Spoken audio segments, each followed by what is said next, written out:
guys how to use this application here like a pro. Stay tuned.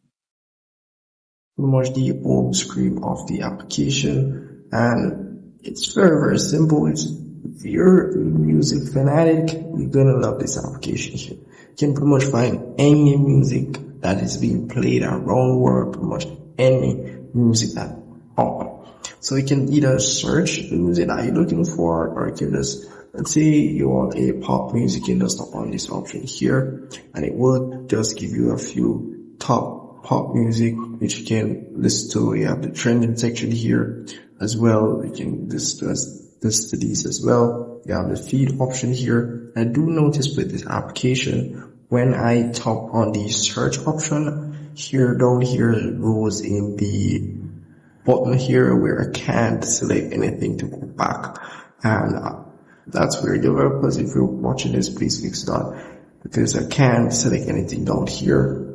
Only if I do go back, it pretty much will go back to the home screen of my device.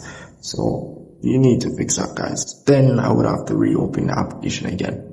But anyways, once you've found the user that you want to listen, let's say for example any one of these here, you have the feed section here. You can pretty much see all the people that you're following. If you're following anyone, you will see their content here. The discover section feed, you see music over here as well.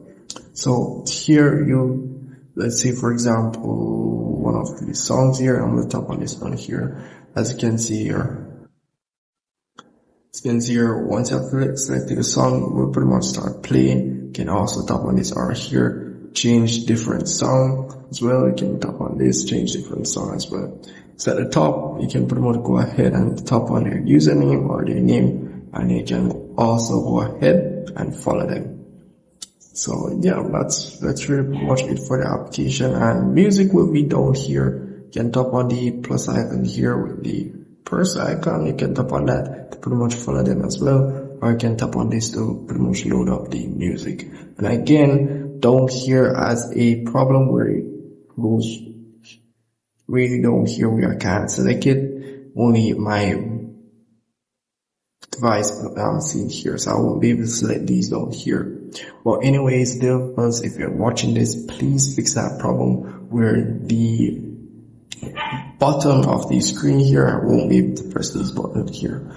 So that's really pretty much it for this app, and if you want to do it, you can just wipe down, pretty much remove that there. So very easy application to use. If I miss anything at all, please comment below, and I'll see you guys in the next one.